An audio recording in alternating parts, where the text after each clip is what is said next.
ਸਾਹਿਬ ਸ਼੍ਰੀ ਗੁਰੂ ਗ੍ਰੰਥ ਸਾਹਿਬ ਜੀ ਦੀ ਪਾਵਨ ਹਜ਼ੂਰੀ ਵਿੱਚ ਜੁੜ ਬੈਠੀ ਗੁਰੂ ਪਿਆਰੀ ਸਾਧ ਸੰਗਤ ਜੀਓ, ਆਓ ਸਭ ਤੋਂ ਪਹਿਲਾਂ ਗੁਰੂ ਪਾਤਸ਼ਾਹ ਜੀ ਦੀ ਬਖਸ਼ਿਸ਼ ਕੀਤੀ ਹੋਈ ਫਤਿਹ ਦੀ ਸਾਂਝ ਪਾਈਏ ਤੇ ਚੱਲ ਰਹੀ ਵਿਚਾਰਾਂ ਦੀ ਲੜੀ ਨੂੰ ਅੱਗੇ ਤੋਰੀਏ ਜੀ। ਵਾਹਿਗੁਰੂ ਜੀ ਕਾ ਖਾਲਸਾ, ਵਾਹਿਗੁਰੂ ਜੀ ਕੀ ਫਤਿਹ।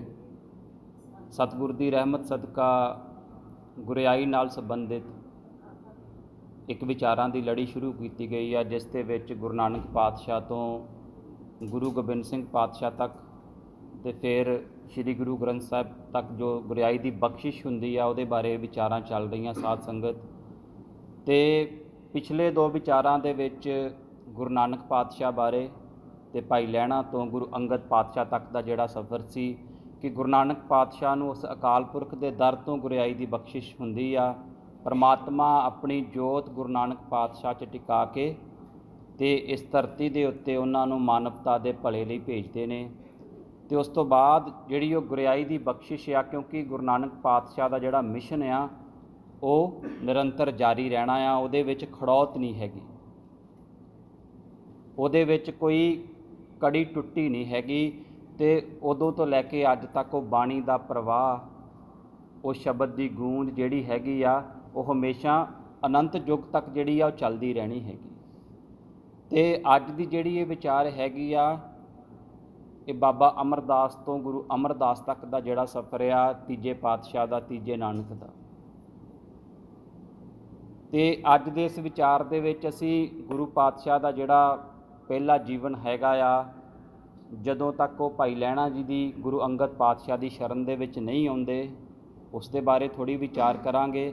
ਤੇ ਫਿਰ ਜਦੋਂ ਗੁਰੂ ਪਾਤਸ਼ਾਹ ਦੀ ਉਸ ਸੰਗਤ 'ਚ ਆ ਜਾਂਦੇ ਨੇ ਤੇ ਸਾਰਿਆਂ ਨੂੰ ਪਤਾ ਹੋਏਗਾ ਕਿ ਗੁਰੂ ਪਾਤਸ਼ਾਹ ਨੇ ਇੱਕ ਬੜਾ ਲੰਬਾ ਸਮਾਂ ਗੁਰੂ ਅੰਗਦ ਪਾਤਸ਼ਾਹ ਦੇ ਦਰ ਦੀ ਸੇਵਾ ਕੀਤੀ ਹੈਗੀ ਆ। ਤੇ ਫਿਰ ਉਸ ਸੇਵਾ ਦੀ, ਉਸ ਘਾਲਣਾ ਦੀ ਰਹਿਮਤ ਸਦਕਾ ਜਿਹੜਾ ਹੈਗਾ ਉਹਨਾਂ ਨੂੰ ਗੁਰਿਆਈ ਦੀ ਬਖਸ਼ਿਸ਼ ਹੁੰਦੀ ਹੈ। ਤੇ ਗੁਰੂ ਪਾਤਸ਼ਾਹ ਦਾ ਜਿਹੜਾ ਪ੍ਰਕਾਸ਼ ਹੈਗਾ, ਇਹ ਅੰਮ੍ਰਿਤਸਰ ਦੇ ਕੋਲ ਇੱਕ ਬਾਸਰ ਕੇ ਪਿੰਡ ਹੈਗਾ ਜੀ, ਉੱਥੇ ਹੁੰਦਾ ਆ। ਤੇ ਪਰਿਵਾਰ ਦੇ ਵਿੱਚ ਧੀਆਂ ਪੁੱਤਰ ਸਭ ਕੁਛ ਪਰਮਾਤਮਾ ਦੀ ਰਹਿਮਤ ਹੈਗੀ ਆ।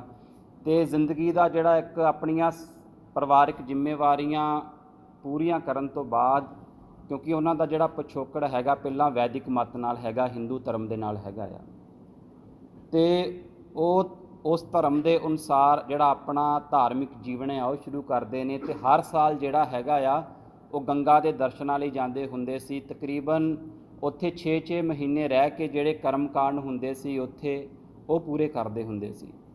ਜਦੋਂ ਗੁਰੂ ਪਾਤਸ਼ਾਹ ਦੇ ਇਸ ਜੀਵਨ ਵੱਲ ਅਸੀਂ ਝਾਤੀ ਮਾਰਦੇ ਹਾਂ ਨਾ, ਹਜੇ ਉਹ ਸਿੱਖੀ ਉਹਨਾਂ ਨੇ ਨਹੀਂ ਧਾਰਨ ਕੀਤੀ, ਪਰ ਉਸ ਦੇ ਵਿੱਚ ਵੀ ਉਹਨਾਂ ਦੀ ਜਿਹੜੀ ਸ਼ਰਧਾ ਭਾਵਨਾ ਹੈਗੀ ਉਹ ਬਹੁਤ ਜ਼ਿਆਦਾ ਆ, ਕਿਉਂਕਿ ਲਗਾਤਾਰ ਹਰ ਸਾਲ ਉੱਥੇ ਇਸ਼ਨਾਨ ਕਰਨ ਜਾਣਾ ਕੋਈ ਛੋਟੀ ਜਿਹੀ ਗੱਲ ਨਹੀਂ ਸੀ ਹੁੰਦੀ। ਤੇ ਇਸੇ ਤਰ੍ਹਾਂ ਦਾ ਇੱਕ ਜਿਹੜਾ ਕਾਰਾ ਹੁੰਦਾ ਉਹਨਾਂ ਦੀ ਲਾਈਫ ਦੇ ਵਿੱਚ ਕਿ ਇੱਕ ਦਫਾ ਇੱਕ ਸਾਧੂ ਹੈਗਾ, ਉਹਨਾਂ ਗੁਰੂ ਪਾਤਸ਼ਾਹ ਦਾ ਮਿੱਤਰ ਬਣ ਜਾਂਦਾ, ਕਾਫੀ ਇੱਕ ਦੂਜੇ ਦੇ ਨੇੜੇ ਆ ਜਾਂਦੇ ਹੈਗੇ ਆ, ਵਿਚਾਰ ਗੋਸ਼ਟੀਆਂ ਕਰਦੇ ਨੇ। ਤੇ ਉਸ ਵਿਚਾਰ ਨੂੰ ਕਰਦਿਆਂ ਹੋਇਆਂ ਉਹ ਜਿਹੜਾ ਸਾਧ ਆ ਗੁਰੂ ਪਾਤਸ਼ਾਹ ਨੂੰ ਇਹ ਪੁੱਛਦਾ ਕਿ ਤੁਹਾਡਾ ਗੁਰੂ ਕੌਣ ਹੈਗਾ। ਤੇ ਉਸ ਸਮੇਂ ਬਾਬਾ ਅਮਰਦਾਸ ਜੀ ਇਹ ਜਵਾਬ ਦਿੰਦੇ ਨੇ ਕਿ ਹਜੇ ਤੱਕ ਉਹਨਾਂ ਨੇ ਕਿਸੇ ਗੁਰੂ ਨੂੰ ਧਾਰਨ ਨਹੀਂ ਕੀਤਾ। ਜਦੋਂ ਇਹ ਸ਼ਬਦ ਉਹ ਸਾਧੂ ਸੁਣਦਾ ਤੇ ਉਸ ਨੂੰ ਇਹ ਮਹਿਸੂਸ ਹੁੰਦਾ ਕਿ ਉਸਨੇ ਇੱਕ ਨਿਗੁਰੇ ਦਾ ਸੰਗ ਕੀਤਾ, ਜਿਹੜਾ ਕਿ ਉਸਦੇ ਧਰਮ ਦੇ ਅਨੁਸਾਰ ਠੀਕ ਨਹੀਂ ਹੈਗਾ। ਤੇ ਉਹ ਗੁਰੂ ਪਾਤਸ਼ਾਹ ਨੂੰ ਬੜੇ ਤਿੱਖੇ ਸ਼ਬਦ ਬੋਲਦਾ ਹੈਗਾ ਕਿ ਮੇਰਾ ਤੇ ਜਿਹੜਾ ਜੀਵਨ ਆ, ਮੇਰੀ ਜਿਹੜੀ ਪਿਛਲੀ ਕੀਤੀ ਹੋਈ ਘਾਲ ਕਮਾਈ ਆ, ਸਭ ਵਿਅਰਥ ਹੋ ਗਈ, ਕਿਉਂਕਿ ਮੈਂ ਇੱਕ ਨਿਗੁਰੇ ਦਾ ਸੰਗ ਕਰ ਲਿਆ। ਤੇ ਕਵੀ ਸੰਤੋਖ ਸਿੰਘ ਨੇ ਆਪਣੇ ਗ੍ਰੰਥ ਵਿੱਚ ਇਸ ਨੂੰ ਇਹਨਾਂ ਸ਼ਬਦਾਂ ਦੇ ਵਿੱਚ ਲਿਖਿਆ ਜੀ, ਜੋ ਉਸ ਦੇ ਬੋਲ ਨੇ, ਬ੍ਰਿਧ ਹੋਤ ਲੈ ਇਮ ਰਹੇ ਨਹਿ ਗੁਰੂ ਬਣਾਇਓ, ਮਹਾਕਰਮ ਖੋਟਾ ਕੀਓ ਮਨ ਮਤ ਬਿਰਮਾਇਓ। ਹੁਣ ਇਹ ਸ਼ਬਦ ਜਿਹੜੇ ਨੇ ਕਿ ਗੁਰੂ ਦੀ ਜਿਹੜੀ ਮਹਾਨਤਾ ਆ ਉਹਨੂੰ ਦਰਸਾਉਂਦੇ ਨੇ। ਜੇ ਅਸੀਂ ਵੈਦਿਕ ਪਰੰਪਰਾ ਵੱਲ ਦੇਖੀਏ, ਹਿੰਦੂ ਧਰਮ ਵੱਲ ਦੇਖੀਏ, ਤੇ ਉੱਥੇ ਗੁਰੂ ਧਾਰਨ ਕਰਨਾ ਬਹੁਤ ਜ਼ਰੂਰੀ ਸਮਝਿਆ ਜਾਂਦਾ ਹੈ। ਤੇ ਜਦੋਂ ਗੁਰੂ ਸ਼ਬਦ ਵਰਤਦੇ ਨੇ ਤੇ ਉਹਨਾਂ ਦੇ ਮਨ ਦੇ ਵਿੱਚ ਜ਼ਿਆਦਾਤਰ ਜਿਹੜਾ ਥਾਟ ਹੁੰਦਾ ਉਹ ਦੇਹਧਾਰੀ ਗੁਰੂ ਦਾ ਹੁੰਦਾ ਆ। ਇਸ ਕਰਕੇ ਜਿਹੜਾ ਗੁਰੂ ਸ਼ਬਦ ਹੈਗਾ, ਜਦੋਂ ਇਹ ਸਾਧ ਨੇ ਇਹ ਸ਼ਬਦ ਵਰਤੇ ਹੋਣਗੇ, ਉਸ ਦੇ ਮਨ ਦੇ ਵਿੱਚ ਇਹ ਭਾਵਨਾ ਨਹੀਂ ਹੋਏਗੀ ਕਿ ਤੁਸੀਂ ਗੁਰੂ ਅੰਗਦ ਦੇ ਪਾਤਸ਼ਾਹ ਨੂੰ ਗੁਰੂ ਬਣਾਓ। ਉਹ ਆਪਣੀ ਜਿਹੜੀ ਪਰੰਪਰਾ ਹੈਗੀ ਆ, ਵੈਦਿਕ ਪਰੰਪਰਾ, ਉਹਦੇ ਅਨੁਸਾਰ ਗੁਰੂ ਦੀ ਮਹਾਨਤਾ ਨੂੰ ਦੱਸ ਰਿਹਾ ਹੈਗਾ। ਅਤੇ ਉਸ ਦੇ ਵਿੱਚ ਜਿਹੜਾ ਗੁਰੂ ਹੁੰਦਾ ਉਹ ਇੱਕ ਪਾਸੇ ਤੇ ਮਨੁੱਖ ਨੂੰ ਜਿਹੜੇ ਕਰਮ ਕਾਂਡ ਨੇ ਉਹਨਾਂ ਨਾਲ ਵੀ ਜੋੜ ਕੇ ਰੱਖਦਾ, ਕਿਉਂਕਿ ਜਿਹੜਾ ਸਾਧ ਆ ਉਹਨੇ ਗੁਰੂ ਧਾਰਨ ਕੀਤਾ ਹੈਗਾ, ਪਰ ਉਸ ਦੇ ਨਾਲ ਹੀ ਉਹ ਜਿਹੜੇ ਗੰਗਾ ਦੇ ਇਸ਼ਨਾਨ 'ਤੇ ਜਾਣਾ, ਬਾਹਰੀ ਕਰਮ ਕਾਂਡ ਕਰਨੇ, ਉਸ ਦੇ ਵੱਲ ਵੀ ਉਸ ਦਾ ਪੂਰਾ ਹਜੇ ਜੀਵਨ ਚੱਲ ਰਿਹਾ ਹੈਗਾ। ਪਰ ਉਸ ਨੂੰ ਇਹ ਨਹੀਂ ਪਤਾ ਸਾਧ ਨੂੰ ਕਿ ਜਿਹੜੇ ਬੋਲ ਉਹ ਬੋਲ ਰਿਹਾ ਆ ਅਤੇ ਜਿਨ੍ਹਾਂ ਲਈ ਉਹ ਬੋਲ ਰਿਹਾ ਆ, ਇੱਕ ਦਿਨ ਪਰਮਾਤਮਾ ਦੀ, ਗੁਰੂ ਦੀ ਇੰਨੀ ਕਿਰਪਾ ਹੋਣੀ ਕਿ ਉਹਨਾਂ ਨੇ ਖੁਦ ਗੁਰੂ ਬਣ ਜਾਣਾ ਹੈ। ਉਸ ਸਮੇਂ ਉਸ ਨੂੰ ਬਿਲਕੁਲ ਇਸ ਗੱਲ ਦਾ ਪਤਾ ਨਹੀਂ ਹੋਊਗਾ। ਸੋ ਇਹਨਾਂ ਸ਼ਬਦਾਂ ਦਾ ਬਾਬਾ ਅਮਰਦਾਸ ਦੇ ਮਨ ਦੇ ਉੱਤੇ ਬੜਾ ਤਿੱਖਾ ਪ੍ਰਭਾਵ ਪੈਂਦਾ। ਸਾਧ ਸੰਗਤ, ਹੁਣ ਜਦੋਂ ਕੋਈ ਸਾਨੂੰ ਤਿੱਖੇ ਬੋਲ ਬੋਲਦਾ ਆ, ਅਸੀਂ ਸਮਝਣੇ ਕਿਸ ਤਰ੍ਹਾਂ ਆ? ਦੋ ਤਰੀਕੇ ਨਾਲ ਇਨਸਾਨ ਕਿਸੇ ਦੇ ਬੋਲਾਂ ਨੂੰ ਸਮਝਦਾ। ਇੱਕ ਤੇ ਪੋਜ਼ੀਟਿਵ ਸਾਈਡ ਹੁੰਦੀ, ਇੱਕ ਨੈਗੇਟਿਵ ਸਾਈਡ ਹੁੰਦੀ ਹੈ। ਜੇ ਅਸੀਂ ਸਕਾਰਾਤਮਕ ਰੂਪ ਦੇ ਵਿੱਚ ਸਮਝਾਂਗੇ ਤਾਂ ਹੋ ਸਕਦਾ ਆ ਉਹ ਸ਼ਬਦ ਭਾਵੇਂ ਤਿੱਖੇ ਹੋਣ ਪਰ ਉਸ ਦੇ ਨਾਲ ਸਾਡਾ ਜੀਵਨ ਬਦਲ ਜਾਏ। ਅਤੇ ਬਾਬਾ ਅਮਰਦਾਸ ਨੇ ਵੀ ਇੱਥੇ ਸਾਧ ਦੇ ਸ਼ਬਦਾਂ ਨੂੰ ਬੜੇ ਪੋਜ਼ੀਟਿਵ ਤਰੀਕੇ ਨਾਲ ਸਮਝਿਆ। ਉਹਨਾਂ ਨੇ ਜੀਵਨ ਦੇ ਸੱਚ ਨੂੰ ਸਮਝਿਆ ਕਿ ਜੋ ਇਸ ਦੇ ਬੋਲ ਨੇ ਉਹ ਬਿਲਕੁਲ ਸੱਚੇ ਹੈਗੇ ਨੇ। ਹੁਣ ਜੇ ਅਸੀਂ ਗੁਰੂ ਪਾਤਸ਼ਾਹ ਦੇ ਜੀਵਨ ਵੱਲ ਝਾਤੀ ਮਾਰੀਏ, ਗੁਰੂ ਪਾਤਸ਼ਾਹ ਗੁਰੂ ਨਾਨਕ ਪਾਤਸ਼ਾਹ ਤੋਂ ਤਕਰੀਬਨ 10 ਸਾਲ ਛੋਟੇ ਨੇ। ਗੁਰੂ ਨਾਨਕ ਪਾਤਸ਼ਾਹ ਦਾ ਜਿਹੜਾ ਪ੍ਰਕਾਸ਼ ਆ 1469 'ਚ ਹੁੰਦਾ ਅਤੇ ਗੁਰੂ ਪਾਤਸ਼ਾਹ ਦਾ 1479 ਦੇ ਵਿੱਚ।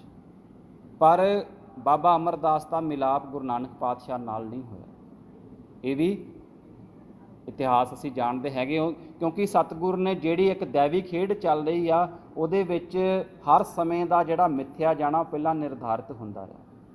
ਫਿਰ ਇਸ ਸਮੇਂ ਜਿਹੜੇ ਉਹ ਸਾਧ ਦੇ ਬੋਲ ਨੇ ਉਹਨਾਂ ਦਾ ਤਿੱਖਾ ਜਿਹੜਾ ਪ੍ਰਭਾਵ ਆ ਬਾਬਾ ਅਮਰਦਾਸ ਦੇ ਮਨ 'ਤੇ ਹੁੰਦਾ ਅਤੇ ਉਹ ਆਪਣੇ ਆਪ ਨੂੰ ਬੇਬਸ ਮਹਿਸੂਸ ਕਰਦੇ ਨੇ ਉਸ ਸਮੇਂ ਦੇ ਉੱਤੇ। ਅਤੇ ਸਾਧ ਜਿਹੜਾ ਛੱਡ ਕੇ ਜਾ ਚੁੱਕਾ ਹੁੰਦਾ ਅਤੇ ਫਿਰ ਅਰਦਾਸ ਕਰਦੇ ਨੇ ਵਾਹਿਗੁਰੂ ਅੱਗੇ, ਪ੍ਰਭ ਆਗੇ ਬਿਨਤੀ ਕਰੀ, ਪੂਰੋ ਮਮ ਆਸਾ, ਦੀਨ ਬੰਦ ਹਰ ਦਿਆ ਨਿਧ ਲਖ ਦਾਸਨ ਦਾਸਾ। ਕਿ ਉਹਨਾਂ ਨੇ ਉਸ ਸਮੇਂ ਪਰਮਾਤਮਾ ਅੱਗੇ ਅਰਦਾਸ ਕੀਤੀ ਕਿ ਮੇਰੇ ਮਨ ਦੀ ਆਸ ਹੈਗੀ ਕਿ ਮੈਨੂੰ ਗੁਰੂ ਦਾ ਮਿਲਾਪ ਕਰਾਓ। ਹੁਣ ਸਾਧ ਸੰਗਤ ਜੀ, ਇੱਥੇ ਜਦੋਂ ਸਾਡੇ ਮਨ ਦੇ ਵਿੱਚ ਕੋਈ ਇਸ ਤਰ੍ਹਾਂ ਦੀ ਗੱਲ ਚੱਲ ਰਹੀ ਹੋਏ ਜਾਂ ਜਿਸ ਕਰਕੇ ਸਾਨੂੰ ਪਤਾ ਹੈ ਕਿ ਸਾਨੂੰ ਹੁਣ ਇਸ ਚੀਜ਼ ਦੀ ਬਹੁਤ ਲੋੜ ਆ, ਫਿਰ ਅਰਦਾਸ ਦਾ ਪੱਲਾ ਫੜਨਾ ਬਹੁਤ ਜ਼ਰੂਰੀ ਹੈਗਾ। ਅਤੇ ਬਾਬਾ ਅਮਰਦਾਸ ਨੇ ਵੀ ਉਸ ਸਮੇਂ ਅਰਦਾਸ ਦਾ ਜਿਹੜਾ ਪੱਲਾ ਹੈਗਾ ਉਹ ਫੜਿਆ। ਹੁਣ ਇੱਥੋਂ ਤੱਕ ਦਾ ਜਿਹੜਾ ਉਹਨਾਂ ਦਾ ਸਫ਼ਰ ਆ ਕਿ ਅਰਦਾਸ ਹੋ ਚੁੱਕੀ ਆ, ਪਰ ਇਸ ਅਰਦਾਸ ਦੀ ਜਿਹੜੀ ਪੂਰਤੀ ਆ ਉਹ ਕਿਸ ਤਰ੍ਹਾਂ ਹੋਈ? ਗੁਰੂ ਅੰਗਦ ਦੇ ਪਾਤਸ਼ਾਹ ਦੀਆਂ ਦੋ ਪੁੱਤਰੀਆਂ ਨੇ ਜੀ, ਬੀਬੀ ਅਮਰੋ ਅਤੇ ਬੀਬੀ ਅਨੋਖੀ ਜੀ। ਅਤੇ ਜਿਹੜੇ ਬੀਬੀ ਅਮਰੋ ਜੀ ਨੇ ਉਹ ਗੁਰੂ ਅਮਰਦਾਸ ਪਾਤਸ਼ਾਹ ਦੇ ਭਤੀਜੇ ਨਾਲ ਵਿਆਹੇ ਹੋਏ ਨੇ ਪਿੰਡ ਬਾਸਰਕੇ ਦੇ ਵਿੱਚ। ਅਤੇ ਜੇ ਸਾਨੂੰ ਅੱਜ ਤੋਂ ਕੋਈ 20, 25, 30 ਸਾਲ ਅਸੀਂ ਪਿੱਛੇ ਨੂੰ ਚੱਲ ਜਾਈਏ ਸਾਧ ਸੰਗਤ ਦੀ, ਸਾਰਿਆਂ ਨੂੰ ਪਤਾ ਹੋਏਗਾ ਕਿ ਘਰਾਂ ਦੇ ਵਿੱਚ ਜਦੋਂ ਬੀਬੀਆਂ ਭੈਣਾਂ ਸਾਡੇ ਕੰਮ ਕਰਦੀਆਂ ਸਨ, ਇੱਕ ਤਾਂ ਅੰਮ੍ਰਿਤ ਵੇਲੇ ਸਹਿਜ ਸੁਭਾਅ ਉੱਠ ਜਾਂਦੇ ਸੀ ਸਾਰੇ, ਉਦੋਂ ਕੋਈ ਦਿੱਕਤ ਨਹੀਂ ਸੀ ਹੁੰਦੀ। ਅਤੇ ਜਦੋਂ ਉਹ ਕੰਮ ਕਰਦੇ ਹੁੰਦੇ ਸਨ ਅਤੇ ਇੱਕ ਉਹਨਾਂ ਦੇ ਸੁਭਾਅ ਦਾ ਅਹਿਮ ਪੱਖ ਹੁੰਦਾ ਸੀ ਕਿ ਗੁਰੂ ਦੀ ਬਾਣੀ ਦਾ ਜਾਪ ਨਾਲ ਕਰਦੇ ਰਹਿੰਦੇ ਸਨ। ਇਹ ਤੁਸੀਂ ਸਾਰਿਆਂ ਨੇ ਆਪਣੇ ਘਰਾਂ ਦੇ ਵਿੱਚ ਇਸ ਚੀਜ਼ ਨੂੰ ਆਪਣੀਆਂ ਅੱਖਾਂ ਦੇ ਨਾਲ ਦੇਖਿਆ ਹੋਏਗਾ। ਪਰ ਅੱਜ ਸਮਾਂ ਬਦਲ ਚੁੱਕਾ ਹੈਗਾ ਆ। ਅੱਜ ਇਹ ਚੀਜ਼ ਜਿਹੜੀ ਹੈਗੀ ਆ ਪੂਰੀ ਤਰ੍ਹਾਂ ਖਤਮ ਤਾਂ ਨਹੀਂ ਹੋਈ, ਪਰ ਘੱਟ ਕਾਫੀ ਤੌਰ 'ਤੇ ਗਈ ਹੈ। ਸੋ ਇਸ ਲਈ ਪਰ ਅੱਜ ਸਾਡੇ ਕੋਲ ਸਾਧਨ ਵੀ ਜ਼ਿਆਦਾ ਨੇ। ਜੇ ਅਸੀਂ ਜਾਪ ਨਹੀਂ ਕਰ ਸਕਦੇ, ਬਾਣੀ ਨਹੀਂ ਪੜ੍ਹ ਸਕਦੇ, ਸਾਡੇ ਕੋਲ ਸੋਸ਼ਲ ਮੀਡੀਆ ਦੇ ਉੱਤੇ ਔਨਲਾਈਨ ਬੜੇ ਰਿਸੋਰਸਿਸ ਹੈਗੇ ਨੇ, ਅਸੀਂ ਬਾਣੀ ਔਨ ਕਰ ਸਕਦੇ ਹਾਂ ਆਪਣੇ ਮੋਬਾਈਲ ਦੇ ਉੱਤੇ। ਪਰ ਗੱਲ ਇਹ ਹੈਗੀ ਕਿ ਮਨ ਦੇ ਵਿੱਚ ਜੇ ਪਿਆਰ ਹੈਗਾ ਆ। ਅਤੇ ਬੀਬੀ ਅਮਰੋ ਜੀ ਸਵੇਰੇ ਦੁੱਧ ਰਿੜਕ ਰਹੇ ਨੇ ਅਤੇ ਨਾਲ ਹੀ ਗੁਰੂ ਨਾਨਕ ਪਾਤਸ਼ਾਹ ਦੇ ਇੱਕ ਸ਼ਬਦ ਦਾ ਜਾਪ ਕਰ ਰਹੇ ਨੇ, ਕਰਨੀ ਕਾਗਦ ਮਨ ਮਸਵਾਣੀ, ਬੁਰਾ ਭਲਾ ਦੋ ਲੇਖ ਪਏ। ਕਿ ਜਿਹੜਾ ਸਾਡਾ ਆਚਰਣ, ਸਾਡਾ ਵਿਵਹਾਰ, ਸਾਡਾ ਕਿਰਦਾਰ ਹੁੰਦਾ ਆ, ਇਹ ਕਾਗਜ਼ ਦੀ ਤਰ੍ਹਾਂ ਹੁੰਦਾ ਆ ਅਤੇ ਮਨ ਜਿਹੜਾ ਆ ਸਿਆਹੀ ਰੂਪ ਆ। ਬੁਰਾ ਭਲਾ ਲੇਖ, ਇਸ ਸਿਆਹੀ ਦੇ ਨਾਲ ਇਸ ਕਾਗਜ਼ ਦੇ ਉੱਪਰ ਆਪਣੇ ਜੀਵਨ ਦੇ ਵਿੱਚ ਬੁਰੇ ਲੇਖ ਵੀ ਲਿਖ ਸਕਦਾ ਅਤੇ ਚੰਗੇ ਅਤੇ ਭਲੇ ਲੇਖ ਵੀ ਲਿਖ ਸਕਦਾ ਹੈ। ਸੋ ਇਹ ਸ਼ਬਦ ਉਹ ਬੜੇ ਪਿਆਰ ਦੇ ਵਿੱਚ ਜਿਹੜਾ ਆ ਉਹ ਭਿੱਜ ਕੇ ਪੜ੍ਹ ਰਹੇ ਨੇ। ਅਤੇ ਇਸ ਸ਼ਬਦ ਦੇ ਜਿਹੜੇ ਅੰਤਲੇ ਬੋਲ ਸਨ, ਜਿਹਦੇ ਕਰਕੇ ਬਾਬਾ ਅਮਰਦਾਸ ਦਾ ਜਿਹੜਾ ਧਿਆਨ ਹੈ ਪੂਰੀ ਤਰ੍ਹਾਂ ਖਿੱਚਿਆ ਜਾਂਦਾ ਆ। ਭਇਆ ਮਨੂਰ ਕੰਚਨ ਫਿਰ ਹੋਵੇ, ਜੇ ਗੁਰ ਮਿਲੇ ਤਿਨੇਹਾ, ਏਕ ਨਾਮ ਅੰਮ੍ਰਿਤ ਉਹ ਦੇਵੇ, ਤੋ ਨਾਨਕ ਤ੍ਰਿਸ਼ਟਸ ਦੇਹਾ। ਮਨੂਰ ਹੁੰਦਾ ਸਾਧ ਸੰਗਤ ਕਿ ਜਿਹੜਾ ਲੋਹੇ ਦੇ ਵਿੱਚੋਂ ਖਰਾਬ ਲੋਹਾ ਹੋ ਜਾਂਦਾ, ਜਿਹਨੂੰ ਜੰਗ ਲੱਗ ਜਾਂਦਾ, ਜਿਸ ਦੀ ਕੋਈ ਕੀਮਤ ਨਹੀਂ ਹੁੰਦੀ। ਅਸੀਂ ਬਾਣੀ 'ਚ ਪੜ੍ਹਦੇ ਵੀ ਹਾਂ, ਗੁਰ ਪਾਰਸ ਹਮ ਲੋਹ, ਕਿ ਗੁਰੂ ਪਾਰਸ ਦੀ ਤਰ੍ਹਾਂ ਆ, ਜਿਸ ਨੂੰ ਵੀ ਗੁਰੂ ਟੱਚ ਕਰੇ ਉਸ ਨੂੰ, ਲੋਹੇ ਨੂੰ, ਉਹ ਸੋਨੇ ਦੇ ਵਿੱਚ ਬਦਲ ਦਿੰਦਾ ਆ। ਅਤੇ ਇਹ ਜਿਹੜੇ ਸ਼ਬਦ ਨੇ ਬਾਬਾ ਅਮਰਦਾਸ ਦੇ ਕੰਨਾਂ 'ਚ ਪੈਂਦੇ ਨੇ, ਅਤੇ ਉਹਨਾਂ ਨੂੰ ਅਹਿਸਾਸ ਹੁੰਦਾ, ਕਿਉਂਕਿ ਉਹ ਸਾਧ ਦੇ ਬੋਲ ਕੀ ਸੀ ਕਿ ਤੁਸੀਂ ਬਜ਼ੁਰਗੀ ਦੀ ਅਵਸਥਾ ਵਿੱਚ ਪਹੁੰਚ ਚੁੱਕੇ ਹੋ ਅਤੇ ਹਜੇ ਤੱਕ ਤੁਸੀਂ ਗੁਰੂ ਧਾਰਨ ਨਹੀਂ ਕੀਤਾ, ਤੁਸੀਂ ਆਪਣਾ ਜੀਵਨ ਜਿਹੜਾ ਆ ਉਹ ਖਰਾਬ ਕਰ ਲਿਆ। ਅਤੇ ਆਮ ਤੌਰ ਦੇ ਉੱਤੇ ਮੰਨਿਆ ਵੀ ਜਾਂਦਾ, ਸੁਣਿਆ ਵੀ ਹੋਏਗਾ ਕਿ ਜਦੋਂ ਬੰਦਾ ਬਜ਼ੁਰਗ ਹੋ ਕੇ ਰੱਬ ਦੇ ਰਸਤੇ 'ਤੇ ਤੁਰਨ ਲੱਗੇ ਨਾ, ਅਤੇ ਕਈ ਤਰ੍ਹਾਂ ਲੋਕ ਤਾਨੇ ਮਿਹਣੇ ਵੀ ਮਾਰਨੇ ਸ਼ੁਰੂ ਕਰ ਦਿੰਦੇ ਨੇ, ਸਾਰੀ ਉਮਰ 'ਤੇ ਇਹਨੇ ਰੱਬ ਦਾ ਨਾਂ ਨਹੀਂ ਲਿਆ ਅਤੇ ਹੁਣ ਪਿਛਲੀ ਉਮਰੇ ਆ ਕੇ ਇਹ ਗੁਰੂ ਘਰ ਆਉਣ ਲੱਗ ਪਿਆ। ਪਰ ਗੁਰੂ ਨਾਨਕ ਦੇ ਦਰ ਦੇ ਉੱਤੇ ਉਮਰ ਦਾ ਕੋਈ ਵੀ ਜਿਹੜਾ ਹੈਗਾ ਆ ਉਹ ਪ੍ਰਸ਼ਨ ਨਹੀਂ ਹੈਗਾ। ਇੱਥੇ ਗੁਰੂ ਹਰਕ੍ਰਿਸ਼ਨ ਪਾਤਸ਼ਾਹ ਵੀ ਕਬੂਲ ਹੁੰਦੇ ਨੇ, ਅਤੇ ਦੂਸਰੇ ਪਾਸੇ ਬਾਬਾ ਅਮਰਦਾਸ ਜੀ ਵੀ, ਜਿਹੜੇ ਜੀਵਨ ਦੇ ਆਖਰਲੇ ਫੇਜ਼ ਦੇ ਵਿੱਚ ਗੁਰੂ ਨਾਨਕ ਪਾਤਸ਼ਾਹ ਦੇ ਦਰ ਦੇ ਸੇਵਕ ਬਣਦੇ ਨੇ। ਸੋ ਉਮਰ ਦਾ ਇੱਥੇ ਕੋਈ ਤਕਾਜ਼ਾ ਨਹੀਂ ਹੈਗਾ। ਅਤੇ ਉਹ ਸ਼ਬਦ ਦਾ ਜਿਹੜਾ ਭਾਵ ਆ ਕਿ ਮਨੂਰ ਉਹ ਲੋਹਾ ਜਿਹੜਾ ਖਰਾਬ ਹੋ ਚੁੱਕਾ ਹੁੰਦਾ ਆ, ਉਸ ਨੂੰ ਜੇ ਗੁਰੂ ਦੀ ਬਖਸ਼ਿਸ਼ ਹੋ ਜੇ, ਕਹਿਣ ਤੋਂ ਭਾਵ ਕਿ ਉਹ ਜੀਵਨ ਜਿਹੜਾ ਪਹਿਲਾਂ ਪੂਰੀ ਜ਼ਿੰਦਗੀ ਇਨਸਾਨ ਨੇ ਸੰਸਾਰਿਕ ਕਾਰ ਵਿਹਾਰਾਂ ਦੇ ਵਿੱਚ ਬਿਤਾ ਦਿੱਤੀ ਹੈਗੀ ਆ, ਜੇ ਗੁਰੂ ਦੀ ਬਖਸ਼ਿਸ਼ ਹੋ ਜੇ ਤਾਂ ਉਹ ਵੀ ਬਦਲਿਆ ਜਾਂਦਾ ਹੈਗਾ। ਇਸ ਸ਼ਬਦ ਦੇ ਜਿਹੜੇ ਅਰਥ ਨੇ ਉਹ ਇਹ ਸੀ, ਭਇਆ ਮਨੂਰ ਕੰਚਨ ਫਿਰ ਹੋਵੇ, ਜੇ ਗੁਰ ਮਿਲੇ ਤਿਨੇਹਾ, ਏਕ ਨਾਮ ਅੰਮ੍ਰਿਤ ਉਹ ਦੇਵੇ, ਉਹ ਨਾਮ ਰੂਪੀ ਅੰਮ੍ਰਿਤ ਦਿੰਦਾ ਆਪਣੇ ਸਿੱਖ ਨੂੰ, ਤੋ ਨਾਨਕ ਤ੍ਰਿਸ਼ਟਸ ਦੇਹਾ, ਅਤੇ ਇਹ ਦੇਹੀ ਜਿਹੜੀ ਆ, ਇਸ ਦੇਹੀ ਦਾ ਇਸ ਸੰਸਾਰ 'ਤੇ ਆਉਣਾ ਸਫਲ ਹੋ ਜਾਂਦਾ ਹੈ। ਹੁਣ ਜਦੋਂ ਇਹ ਸ਼ਬਦ ਬਾਬਾ ਅਮਰਦਾਸ ਦੇ ਕੰਨਾਂ 'ਚ ਪੈਂਦੇ ਨੇ, ਅਤੇ ਉਹਨਾਂ ਦੇ ਮਨ ਦੀ ਜਗਿਆਸਾ ਜਾਗਦੀ, ਉਹਨਾਂ ਨੂੰ ਇਹ ਮਹਿਸੂਸ ਹੁੰਦਾ ਕਿ ਜਿਸ ਗੁਰੂ ਦੀ ਅਰਦਾਸ ਉਹਨਾਂ ਨੇ ਪਰਮਾਤਮਾ ਪਾਸੋਂ ਕੀਤੀ ਸੀ ਉਹ ਸੁਣੀ ਗਈ ਆ। ਤਾਂ ਉਹ ਬੀਬੀ ਅਮਰੋ ਜੀ ਨੂੰ ਜਾ ਕੇ ਬੇਨਤੀ ਕਰਦੇ ਨੇ ਕਿ ਜਿਹੜਾ ਤੁਸੀਂ ਸ਼ਬਦ ਪੜ੍ਹ ਰਹੇ ਸੀ ਉਸ ਨੂੰ ਦੁਬਾਰਾ ਪੜ੍ਹਿਆ ਜਾਏ। ਬੀਬੀ ਅਮਰੋ ਫਿਰ ਉਸ ਸ਼ਬਦ ਦਾ ਉਚਾਰਨ ਕਰਦੇ ਨੇ, ਅਤੇ ਫਿਰ ਗੁਰੂ ਪਾਤਸ਼ਾਹ ਬਾਬਾ ਅਮਰਦਾਸ ਜੀ ਇਹ ਪੁੱਛਦੇ ਨੇ ਕਿ ਸ਼ਬਦ ਕਿਹਨਾਂ ਦਾ ਹੈਗਾ, ਅਤੇ ਬੀਬੀ ਅਮਰੋ ਜੀ ਦੱਸਦੇ ਨੇ ਕਿ ਇਹ ਸ਼ਬਦ ਗੁਰੂ ਨਾਨਕ ਪਾਤਸ਼ਾਹ ਦਾ ਹੈਗਾ। ਅਤੇ ਉਹ ਫਿਰ ਅੱਗੋਂ ਪੁੱਛਦੇ ਨੇ ਕਿ ਹੁਣ ਗੁਰੂ ਨਾਨਕ ਪਾਤਸ਼ਾਹ ਇਸ ਸੰਸਾਰ 'ਤੇ ਹੈਗੇ ਕਿ ਨਹੀਂ ਹੈਗੇ। ਉਹ ਕਹਿੰਦੇ ਗੁਰੂ ਨਾਨਕ ਪਾਤਸ਼ਾਹ 'ਤੇ ਨਹੀਂ, ਪਰ ਗੁਰੂ ਨਾਨਕ ਪਾਤਸ਼ਾਹ ਦਾ ਜਿਹੜਾ ਸਰੂਪ ਆ, ਜਿਹੜੀ ਜੋਤ ਆ, ਉਹ ਸੰਸਾਰ 'ਚ ਹੈਗੀ ਆ। ਉਹ ਖਡੂਰ ਸਾਹਿਬ ਗੁਰੂ ਅੰਗਦ ਦੇ ਪਾਤਸ਼ਾਹ ਦੇ ਵਿੱਚ ਵਰਤ ਰਹੀ ਹੈਗੀ। ਅਤੇ ਇੱਥੇ ਉਹ ਬੇਨਤੀ ਕਰਦੇ ਨੇ ਕਿ ਮੈਂ ਗੁਰੂ ਅੰਗਦ ਦੇ ਪਾਤਸ਼ਾਹ ਦੇ ਦਰਸ਼ਨਾਂ ਲਈ ਜਾਣਾ ਹੈਗਾ ਆ। ਸੋ ਇਸ ਤੋਂ ਅੱਗੇ ਜਿਹੜੀ ਉਹਨਾਂ ਦੀ ਜਰਨੀ ਹੈਗੀ ਉਹ ਸ਼ੁਰੂ ਹੁੰਦੀ ਆ। ਬਾਸਰਕੇ ਤੋਂ ਖਡੂਰ ਸਾਹਿਬ ਆਉਂਦੇ ਨੇ ਬੀਬੀ ਅਮਰੋ ਨੂੰ ਨਾਲ ਲੈ ਕੇ। ਹੁਣ ਜੇ ਰਿਸ਼ਤਾ ਵੇਖੀਏ, ਰਿਸ਼ਤੇ ਦੇ ਵਿੱਚ ਗੁਰੂ ਪਾਤਸ਼ਾਹ ਸਹੁਰੇ ਲੱਗਦੇ ਨੇ ਗੁਰੂ ਅੰਗਦ ਦੇ ਪਾਤਸ਼ਾਹ ਦੀ ਸਪੁੱਤਰੀ ਦੇ, ਬੀਬੀ ਅਮਰੋ ਜੀ ਦੇ, ਅਤੇ ਇਸ ਕਰਕੇ ਗੁਰੂ ਅੰਗਦ ਦੇ ਪਾਤਸ਼ਾਹ ਉਹਨਾਂ ਨੂੰ ਖੜੇ ਹੋ ਕੇ ਮਿਲਦੇ ਨੇ। ਇੱਥੋਂ ਫਿਰ ਉਹਨਾਂ ਦਾ ਜਿਹੜਾ ਇੱਕ ਪ੍ਰੇਮ ਦਾ, ਦੈਵੀ ਪ੍ਰੇਮ ਦਾ ਸਿਲਸਿਲਾ ਆ ਉਹ ਸ਼ੁਰੂ ਹੁੰਦਾ ਆ। ਇੱਥੇ ਬਹੁਤ ਸਾਰੀਆਂ ਸਾਖੀਆਂ ਆਉਂਦੀਆਂ ਨੇ ਜਿਹਦੇ ਵਿੱਚ ਬਾਬਾ ਅਮਰਦਾਸ ਦੇ ਮਨ ਦੇ ਬੜੇ ਪ੍ਰਸ਼ਨ ਹੁੰਦੇ ਨੇ, ਅਤੇ ਗੁਰੂ ਉਹਨਾਂ ਨੂੰ ਇੱਕ ਇੱਕ ਕਰਕੇ ਨਿਵਰਤ ਕਰਦੇ ਨੇ। ਅਤੇ ਫਿਰ ਅਗਲੇ 12 ਸਾਲ ਜੀਵਨ ਦੇ ਬਾਬਾ ਅਮਰਦਾਸ ਨੇ ਗੁਰੂ ਅੰਗਦ ਦੇ ਪਾਤਸ਼ਾਹ ਦੀ ਸੇਵਾ ਕੀਤੀ। ਸਾਧ ਸੰਗਤ ਜੀ, ਕਿ ਅਸੀਂ ਜਾਣਦੇ ਹਾਂ ਸਾਖੀਆਂ ਨੂੰ ਕਿ ਹਰ ਰੋਜ਼ ਅੰਮ੍ਰਿਤ ਵੇਲੇ ਉੱਠ ਕੇ ਗੁਰੂ ਪਾਤਸ਼ਾਹ ਦੇ ਇਸ਼ਨਾਨ ਕਰਨ ਦੇ ਲਈ ਉਹ ਜਲ ਦੀ ਸੇਵਾ ਕਰਿਆ ਕਰਦੇ ਸਨ। ਅਤੇ ਇਕੱਲੀ ਗੁਰੂ ਪਾਤਸ਼ਾਹ ਦੀ ਸੇਵਾ ਨਹੀਂ ਕੀਤੀ ਉਹਨਾਂ ਨੇ, ਉੱਥੇ ਜਿਹੜੀ ਸਾਧ ਸੰਗਤ ਹੈਗੀ ਆ ਉਹਨਾਂ ਦੀ ਸੇਵਾ ਵੀ ਕੀਤੀ ਹੈ। ਹੁਣ ਜਦੋਂ ਸੇਵਾ ਕਰ ਰਹੇ ਨੇ ਖਡੂਰ ਸਾਹਿਬ ਦੀ ਧਰਤੀ ਦੇ ਉੱਤੇ, ਅਤੇ ਇੱਥੇ ਇਹ ਨਹੀਂ ਕਿ ਸਾਰਿਆਂ ਨੇ ਗੁਰੂ ਪਾਤਸ਼ਾਹ ਦੀ ਪ੍ਰਸ਼ੰਸਾ ਕੀਤੀ, ਜ਼ਿਆਦਾਤਰ ਉਹ ਸੀ ਜਿਨ੍ਹਾਂ ਨੇ ਮਿਹਣੇ ਮਾਰੇ ਉਹਨਾਂ ਨੂੰ, ਕਿਉਂਕਿ ਜਿਹੜਾ ਸਮਾਜ ਦਾ ਰੁਤਬਾ ਹੈਗਾ, ਸਮਾਜ ਦਾ ਸੈਟਅਪ ਹੈਗਾ ਉਹਦਾ, ਕਿ ਇੱਕ ਸਹੁਰੇ ਦਾ ਆਪਣੀ ਨਹੁੰ ਦੇ ਪਿੰਡ ਆ ਕੇ ਰਹਿਣਾ ਇਹ ਪ੍ਰਵਾਨ ਨਹੀਂ ਸੀ ਹੈਗਾ ਉਸ ਸਮੇਂ ਸਮਾਜ ਨੂੰ। ਅਤੇ ਬਾਬਾ ਅਮਰਦਾਸ ਨੂੰ ਬੜੀ ਤਰ੍ਹਾਂ ਦੇ ਮਿਹਣੇ ਸੁਣਨੇ ਪਏ ਕਿ ਇਹਨਾਂ ਨੂੰ ਘਰੇ ਥਾਂ ਨਹੀਂ ਮਿਲੀ, ਪੁੱਤਰਾਂ ਨੇ ਰੱਖਿਆ ਨਹੀਂ, ਨਾ ਕਿਸੇ ਨਹੁੰ ਨੇ ਪੁੱਛਿਆ, ਅਤੇ ਹੁਣ ਪਿਛਲੀ ਉਮਰੇ ਆ ਕੇ ਇੱਥੇ ਸੇਵਾ ਦਾ ਬਹਾਨਾ ਕਰ ਰਹੇ ਹੈਗੇ ਨੇ।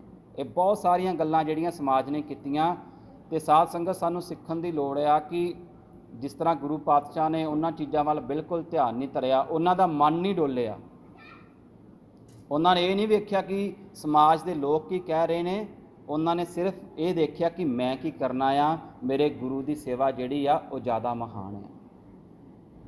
ਉਹਨਾਂ ਨੇ ਉਸ ਪਾਸੇ ਆਪਣਾ ਖਿਆਲ ਰੱਖਿਆ। ਅਤੇ ਸਾਖੀਆਂ ਦੇ ਵਿੱਚ ਇਹ ਵੀ ਆਉਂਦਾ ਹੈਗਾ ਜੀ, ਹਰ ਸਾਲ ਬਾਅਦ ਗੁਰੂ ਪਾਤਸ਼ਾਹ ਇੱਕ ਰੁਮਾਲ ਦੀ ਜਿਹੜੀ ਭੇਟ ਆ ਉਹ ਬਾਬਾ ਅਮਰਦਾਸ ਨੂੰ ਕਰਦੇ ਰਹੇ ਨੇ।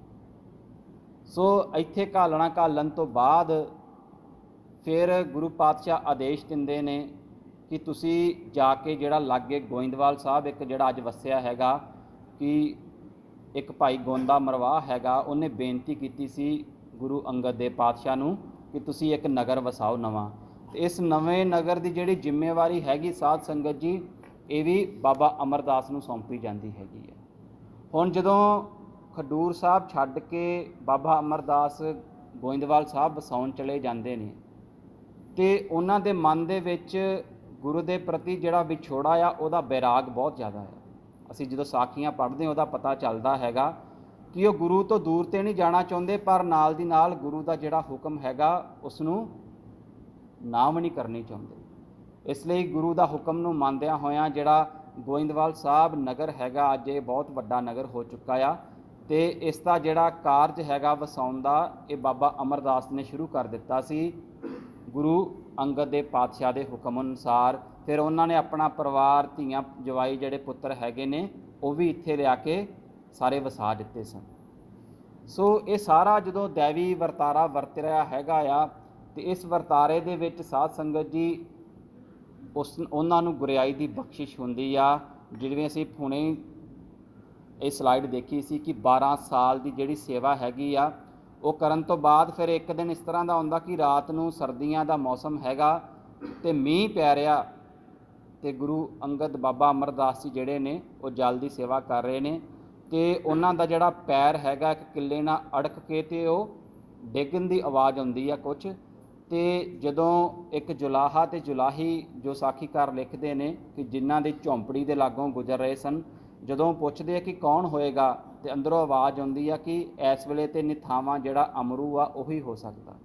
ਨਿਥਾਵਾਂ ਉਹ ਹੁੰਦਾ ਜਿਸ ਨੂੰ ਕੋਈ ਵੀ ਥਾਂ ਨਾ ਮਿਲੇ, ਜਿਸ ਦੇ ਕੋਲ ਕੋਈ ਘਰ-ਬਾਰ ਨਾ ਹੋਏ। ਸੋ ਇਸ ਤੋਂ ਅੱਗੇ ਫਿਰ ਗੁਰੂ ਅੰਗਦ ਦੇਵ ਪਾਤਸ਼ਾਹ ਅਗਲੇ ਦਿਨ ਬਾਬਾ ਅਮਰਦਾਸ ਜੀ ਨੂੰ ਪੁੱਛਦੇ ਨੇ ਕਿ ਤੁਸੀਂ ਰਾਤ ਵਾਲੀ ਜਿਹੜੀ ਸਾਰੀ ਉਹ ਸਾਖੀ ਆ ਜੋ ਤੁਹਾਡੇ ਨਾਲ ਵਾਪਰਿਆ ਉਹ ਸੁਣਾਓ। ਤਾਂ ਜਦੋਂ ਗੁਰੂ ਪਾਤਸ਼ਾਹ ਉਹਨਾਂ ਦੇ ਨਾਲ ਉਹ ਸਾਰੀ ਵਾਰਤਾ ਸਾਂਝੀ ਕਰਦੇ ਨੇ, ਅਤੇ ਫਿਰ ਗੁਰੂ ਪਾਤਸ਼ਾਹ ਦੀ ਇਹ ਬਖਸ਼ਿਸ਼ ਹੁੰਦੀ ਕਿ ਇਹ ਨਿਥਾਵਾਂ ਨਹੀਂ ਹੈਗਾ, ਇਹ ਨਿਥਾਵਿਆਂ ਦਾ ਥਾਂ ਬਣੇਗਾ, ਇਹ ਨਿਓਟਿਆਂ ਦੀ ਓਟ ਬਣੇਗਾ, ਇਹ ਨਿਆਸਰਿਆਂ ਦਾ ਆਸਰਾ ਬਣੇਗਾ, ਅਤੇ ਗੁਰੂ ਨਾਨਕ ਪਾਤਸ਼ਾਹ ਦੇ ਜਿਹੜੀ ਘਰ ਦੀ ਬਖਸ਼ਿਸ਼ ਹੈਗੀ ਆ ਉਹ ਇਹਨਾਂ 'ਤੇ ਹੋਏਗੀ, ਅਤੇ ਫਿਰ ਉਹਨਾਂ ਨੂੰ ਗੁਰਿਆਈ ਦੀ ਜਿਹੜੀ ਬਖਸ਼ਿਸ਼ ਆ ਉਹ ਮਿਲਦੀ ਹੈਗੀ ਹੈ। ਭਾਈ ਸੱਤਾ ਅਤੇ ਬਲਵੰਡ ਜੀ ਨੇ ਆਪਣੀ ਰਾਮਕਲੀ ਕੀ ਵਾਰ ਦੇ ਵਿੱਚ ਗੁਰੂ ਅਮਰਦਾਸ ਪਾਤਸ਼ਾਹ ਦੀ ਗੁਰਿਆਈ ਬਾਰੇ ਬੜਾ ਸੋਹਣਾ ਲਿਖਿਆ ਹੈਗਾ ਜੀ।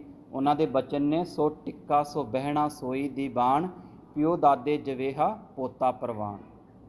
ਪਿਓ ਕਹਿ ਰਹੇ ਨੇ ਇੱਥੇ ਗੁਰੂ ਅੰਗਦ ਦੇਵ ਪਾਤਸ਼ਾਹ ਨੂੰ, ਅਤੇ ਦਾਦਾ ਕਹਿ ਰਹੇ ਨੇ ਗੁਰੂ ਨਾਨਕ ਪਾਤਸ਼ਾਹ ਨੂੰ, ਅਤੇ ਪੋਤਰਾ ਕੌਣ ਬਣਿਆ ਜੀ? ਗੁਰੂ ਅਮਰਦਾਸ ਪਾਤਸ਼ਾਹ। ਕੀ ਇਹ ਗੁਰੂ ਨਾਨਕ ਪਾਤਸ਼ਾਹ ਦੇ ਘਰ ਦੀ ਰੀਤ ਹੈਗੀ ਆ? ਇਹਨਾਂ ਦੇ ਘਰ ਦੇ ਵਿੱਚ ਉਹੀ ਕਬੂਲ ਹੋਏਗਾ, ਉਹੀ ਪ੍ਰਵਾਨ ਹੋਏਗਾ ਜਿਹਦੀ ਸੇਵਾ, ਜਿਹਦੇ 'ਤੇ ਬਖਸ਼ਿਸ਼ ਜਿਹੜੀ ਆ ਉਹ ਗੁਰੂ ਪਾਤਸ਼ਾਹ ਦੀ ਹੋਏਗੀ। ਕਿ ਗੁਰੂ ਨਾਨਕ ਪਾਤਸ਼ਾਹ ਅਤੇ ਗੁਰੂ ਅਮਰਦਾਸ ਪਾਤਸ਼ਾਹ ਅਤੇ ਗੁਰੂ ਅੰਗਦ ਦੇਵ ਪਾਤਸ਼ਾਹ ਦੇ ਵਿੱਚ ਕੋਈ ਫਰਕ ਨਹੀਂ ਹੈਗਾ। ਸੋ ਟਿੱਕਾ ਸੋ ਬਹਿਣਾ ਸੋਈ ਦੀ ਬਾਣ, ਉਹੀ ਜੋਤ ਆ, ਉਹੀ ਸਿੰਘਾਸਨ ਹੈਗਾ, ਉਹੀ ਸਭ ਕੁਛ ਆ।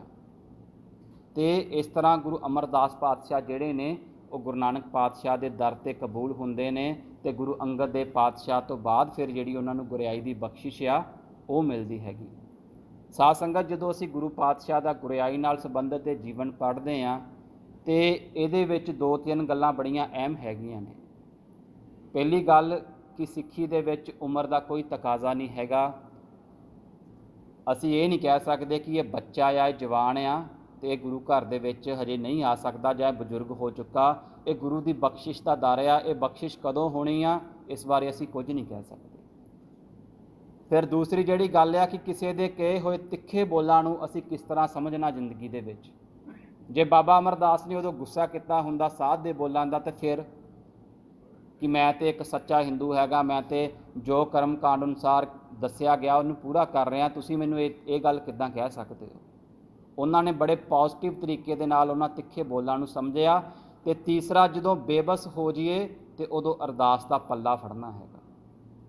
ਉਹਨਾਂ ਨੇ ਫਿਰ ਅਰਦਾਸ ਕੀਤੀ ਵਾਹਿਗੁਰੂ ਅੱਗੇ। ਤੇ ਚੌਥਾ, ਜਦੋਂ ਗੁਰੂ ਘਰ ਸੇਵਾ ਕਰਨ ਲਈ ਆਉਂਦੇ ਨੇ, ਫਿਰ ਜਿੰਨੇ ਮਿਹਣੇ ਉਹਨਾਂ ਨੂੰ ਵੱਜੇ ਉਹਨਾਂ ਨੇ ਮਿਹਣਿਆਂ 'ਤੇ ਖਿਆਲ ਨਹੀਂ ਕੀਤਾ, ਉਹਨਾਂ ਨੇ ਸਮਾਜ ਦੇ ਬੋਲਾਂ ਕਬੋਲਾਂ 'ਤੇ ਖਿਆਲ ਨਹੀਂ ਕੀਤਾ। ਤੇ ਨਾਲੇ ਵੈਸੇ ਵੀ ਇੱਕ ਕਹਿੰਦੇ ਆ ਕਿ ਪੰਜਾਬੀ ਦੇ ਇੱਕ ਕਹਾਵਤ ਆ ਕਿ ਦਾਤਰੀ ਨੂੰ ਇੱਕ ਪਾਸੇ ਦੰਦੇ ਹੁੰਦੇ ਆ ਤੇ ਦੁਨੀਆ ਨੂੰ ਦੋਨੋਂ ਪਾਸੇ ਦੰਦੇ ਹੁੰਦੇ ਆ। ਦਾਤਰੀ ਜਿਹਨਾਂ ਨੂੰ ਪਤਾ ਸਿਕਲ ਬੋਲਦੇ, ਜਿਹਦੇ ਨਾਲ ਅਸੀਂ ਵੱਢਦੇ ਹਾਂ ਘਾਹ ਵਗੈਰਾ, ਠੀਕ ਹੈ ਜੀ। ਤੇ ਇਸ ਦੇ ਨਾਲ ਇੱਕ ਤੁਹਾਨੂੰ ਪ੍ਰੈਕਟੀਕਲ ਉਦਾਹਰਨ ਸਾਧ ਸੰਗਤ ਸਾਂਝੀ ਕਰਾਂਗਾ ਜੀ। ਇੱਕ ਪਿੰਡ ਆ ਜੀ ਮੇਰੇ ਭੂਆ ਜੀ ਦਾ ਅੰਮ੍ਰਿਤਸਰ ਦੇ ਕੋਲ, ਉੱਥੇ ਇੱਕ ਪਰਿਵਾਰ ਜਿਹੜਾ ਸੀ ਉਹ US ਚਲਾ ਗਿਆ ਇੱਕ ਵਾਰੀ, ਬੜੀ ਬਖਸ਼ਿਸ਼ ਹੋਈ, ਪੁਰਾਣੇ ਦਿਨਾਂ ਦੀ ਗੱਲ ਆ, ਉਦੋਂ ਬਾਹਰ ਜਾਣਾ ਇੱਕ ਬੜੀ ਵੱਡੀ ਅਚੀਵਮੈਂਟ ਸਮਝਿਆ ਜਾਂਦਾ ਸੀ। ਤੇ ਉਹ 3-4 ਸਾਲ ਬਾਅਦ 2-3 ਭਰਾ ਸੀ, ਇਕੱਠੇ ਹੀ ਗਏ ਤੇ ਇਕੱਠੇ ਹੀ ਵਾਪਸ ਆਏ। ਤੇ ਉਹਨਾਂ ਨੇ ਆ ਕੇ ਵਿਚਾਰ ਕੀਤੀ ਕਿ ਆਪਾਂ ਗੁਰੂ ਦੀ ਬਖਸ਼ਿਸ਼ ਦੇ ਨਾਲ US ਤੋਂ ਹੋ ਕੇ ਆਏ ਹਾਂ ਤੇ ਗੁਰੂ ਦਾ ਸ਼ੁਕਰਾਨਾ ਕਰੀਏ। ਅਖੰਡ ਪਾਠ ਸਾਹਿਬ ਕਰਾਇਆ ਉਹਨਾਂ ਨੇ, ਅਖੰਡ ਪਾਠ ਸਾਹਿਬ ਹੋਇਆ, ਭੋਗ ਪਿਆ ਤੇ ਭੋਗ ਪੈਣ ਤੋਂ ਬਾਅਦ ਫਿਰ ਲੰਗਰ ਵਰਤਾਇਆ ਗਿਆ। ਤੇ ਪਿੰਡਾਂ ਦੇ ਵਿੱਚ ਇੱਕ ਆਮ ਜੀ ਚੀਜ਼ ਹੁੰਦੀ, ਜਦੋਂ ਕੋਈ ਲੰਗਰ ਛਕਣ ਜਾ ਰਿਹਾ ਹੋਏ ਨਾ, ਤੇ ਜਿਹੜਾ ਲੰਗਰ ਛਕਣ ਲਈ ਆ ਰਿਹਾ ਆ ਜਾਂ ਕੋਈ ਜਾ ਰਿਹਾ, ਇੱਕ ਦੂਜੇ ਨੂੰ ਪੁੱਛਦੇ ਕੀ ਬਣਿਆ ਉੱਥੇ। ਤੇ ਇੱਕ ਬੰਦਾ ਆ ਰਿਹਾ ਲੰਗਰ ਛਕਣ ਲਈ ਤੇ ਇੱਕ ਲੰਗਰ ਛਕ ਕੇ ਜਾ ਰਿਹਾ, ਉਹਨੇ ਕਹਿੰਦਾ ਕਿ ਕੀ ਬਣਿਆ, ਕਹਿੰਦਾ ਕਾਦੀ ਉਹੀ ਪ੍ਰਸ਼ਾਦੇ ਤੇ ਉਹੀ ਦਾਲ ਆ, ਕੋਈ ਖਾਸ ਨਹੀਂ। ਕਾਹਦੇ US ਤੋਂ ਆਏ ਆ, ਕਹਿੰਦਾ ਇਹ। ਚਲੋ ਜੀ ਇੰਨੀ ਗੱਲ ਕੀਤੀ ਉਹਨਾਂ ਨੇ। ਉਹ ਗੱਲ ਹੁੰਦੀ ਉਹਨਾਂ ਦੇ ਕੰਨਾਂ ਤੱਕ ਪਹੁੰਚ ਗਈ ਵੀ ਪਿੰਡ ਦੇ ਲੋਕਾਂ ਨੇ ਨਾ ਤੁਹਾਡੀ ਸੇਵਾ ਪ੍ਰਵਾਨ ਨਹੀਂ ਕੀਤੀ। ਗੁਰੂ ਨੇ ਤੇ ਹੋ ਸਕਦਾ ਕਰ ਲਈ ਆ, ਪਰ ਪਿੰਡ ਵਾਲਿਆਂ ਨੂੰ ਪ੍ਰਵਾਨ ਨਹੀਂ ਹੋਈ। ਚਲੋ ਉਹਨਾਂ ਦੇ ਮਨ ਨੂੰ ਥੋੜ੍ਹੀ ਠੇਸ ਵੀ ਲੱਗੀ। ਉਹ 2-3 ਸਾਲ ਬਾਅਦ ਫੇਰ ਆਏ ਤੇ ਕਹਿੰਦੇ ਇਸ ਵਾਰੀ ਨਾ ਆਪਾਂ ਪੂਰਾ ਜਿਹੜਾ ਲੰਗਰ ਹੈ ਨਾ ਚੰਗੇ ਤਰੀਕੇ ਨਾਲ ਲਾਉਣਾ ਹੈਗਾ। ਉਹਨਾਂ ਨੇ ਬਹੁਤ ਸਾਰੇ ਜਿਹੜੀਆਂ ਪਕਵਾਨ ਨੇ ਉਹ ਲੰਗਰ ਦੇ ਵਿੱਚ ਬਣਾਏ। ਤੇ ਫਿਰ ਉਹੀ ਸੀਣਿਆ, ਕੋਈ ਹੋਰ ਬੰਦਾ ਆ ਰਿਹਾ ਤੇ ਇੱਕ ਲੰਗਰ ਛਕ ਕੇ ਜਾ ਰਿਹਾ। ਉਹਨੇ ਫਿਰ ਪੁੱਛਿਆ, ਕਹਿੰਦਾ ਕੀ ਬਣਾਇਆ, ਕਹਿੰਦਾ ਬਥੇਰਾ ਲੁੱਟ ਕੇ ਲੈ ਕੇ ਆਇਆ US ਤੋਂ, ਜੋ ਮਰਜ਼ੀ ਬਣਾਈ ਜਾਣ। ਠੀਕ ਹੈ ਜੀ। ਸੋ ਇਹ ਦੁਨੀਆ ਆ, ਨਾ ਇੱਧਰ ਜੀਣ ਦਿੰਦੀ ਆ ਤੇ ਨਾ ਇਹ ਉੱਧਰ ਜੀਣ ਦਿੰਦੀ ਹੈਗੀ ਆ।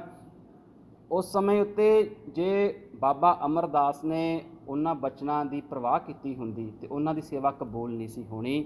ਉਹਨਾਂ ਨੇ ਗੁਰੂ ਘਰ ਦੇ ਉੱਤੇ ਜੋ ਉਹਨਾਂ ਨੇ ਕਰਨਾ ਉਸ ਵੱਲ ਖਿਆਲ ਰੱਖਿਆ। ਕਹਿਣ ਤੋਂ ਭਾਵ ਇਹ ਹੈਗਾ ਕਿ ਅਸੀਂ ਜਦੋਂ ਸੰਸਾਰ 'ਚ ਵਿਚਰਦੇ ਹਾਂ, ਸਾਡਾ ਇੱਕ ਗੁਰੂ ਦੇ ਨਾਲ ਰਿਸ਼ਤਾ ਆ, ਅਸੀਂ ਉਸ ਰਿਸ਼ਤੇ ਨੂੰ ਜੋੜ ਕੇ ਰੱਖਣਾ ਤੇ ਸਾਨੂੰ ਪਤਾ ਕਿ ਉਹ ਸਾਡਾ ਰਿਸ਼ਤਾ ਕਿਸ ਰੂਪ 'ਚ ਹੈਗਾ ਆ। ਤੇ ਇੱਥੇ ਜਿਹੜਾ ਸੰਸਾਰ ਵਾਲਾ ਦੁਨੀਆ ਵਾਲਾ ਪੱਖ ਆ ਉਹਦੀ ਪਰਵਾਹ ਨਹੀਂ ਕਰਨੀ। ਤੇ ਇਸ ਸਾਰੇ ਸੱਚ ਨੂੰ ਜਦੋਂ ਅਸੀਂ ਗੁਰੂ ਅਮਰਦਾਸ ਪਾਤਸ਼ਾਹ ਦੀ ਬਾਣੀ ਪੜ੍ਹਦੇ ਹਾਂ ਉਮਰ ਦੇ ਲਿਹਾਜ਼ੇ ਨੂੰ ਲੈ ਕੇ, ਤੇ ਗੁਰੂ ਪਾਤਸ਼ਾਹ ਦਾ ਇੱਕ ਬੜਾ ਪਾਵਨ ਸਲੋਕ ਆ ਜਿਹੜਾ ਉਹਨਾਂ ਨੇ ਬਾਬਾ ਫਰੀਦ ਜੀ ਦੇ ਸਲੋਕਾਂ ਦੇ ਵਿੱਚ ਦਰਜ ਕੀਤਾ ਹੈਗਾ ਸਾਧ ਸੰਗਤ। ਤੇ ਖਾਸ ਕਰਕੇ ਉਮਰ ਨੂੰ ਲੈ ਕੇ ਕਿ ਉਮਰ ਦੀ ਅਸੀਂ ਹੁਣੇ ਗੱਲ ਕਰਕੇ ਹਟੇ ਹਾਂ ਕਿ ਗੁਰੂ ਨਾਨਕ ਪਾਤਸ਼ਾਹ ਦੇ ਦਰ ਦੇ ਉੱਤੇ ਕੋਈ ਉਮਰ ਦਾ ਤਕਾਜ਼ਾ ਨਹੀਂ ਹੈਗਾ। ਬਾਬਾ ਫਰੀਦ ਜੀ ਦਾ ਸਲੋਕ ਸੀ, ਫਰੀਦਾ ਕਾਲੀ ਜਿਨੀ ਨਾ ਰਾਵਿਆ ਧੌਲੀ ਰਾਵੇ ਕੋਈ। ਕਿ ਕਾਲੀ ਦਾੜੀ, ਜਦੋਂ ਇਨਸਾਨ ਜਵਾਨ ਹੁੰਦਾ ਉਸ ਦੇ ਕੇਸ ਕਾਲੇ ਹੁੰਦੇ ਨੇ। ਜਦੋਂ ਉਸ ਉਮਰ ਦੇ ਵਿੱਚ ਵੀ ਇਨਸਾਨ ਪਰਮਾਤਮਾ ਦੇ ਰਸਤੇ 'ਤੇ ਨਹੀਂ ਜੁੜਦਾ ਤੇ ਫਿਰ ਜਦੋਂ ਉਸ 'ਤੇ ਵਾਲ ਚਿੱਟੇ ਹੋ ਜਾਂਦੇ ਨੇ ਤੇ ਉਸ ਉਮਰ 'ਚ ਪਹੁੰਚ ਕੇ, ਭਾਵ ਬੁੱਢੀ ਉਮਰ ਦੇ ਵਿੱਚ ਪਹੁੰਚ ਕੇ, ਫਿਰ ਕੋਈ ਵਿਰਲਾ ਹੀ ਹੁੰਦਾ ਜਿਹੜਾ ਗੁਰੂ ਨਾਲ ਜੁੜੇ। ਇਹ ਬਾਬਾ ਫਰੀਦ ਜੀ ਦਾ ਸਲੋਕ ਹੈ ਜੀ ਸ਼੍ਰੀ ਗੁਰੂ ਗ੍ਰੰਥ ਸਾਹਿਬ ਜੀ ਦੇ ਵਿੱਚ।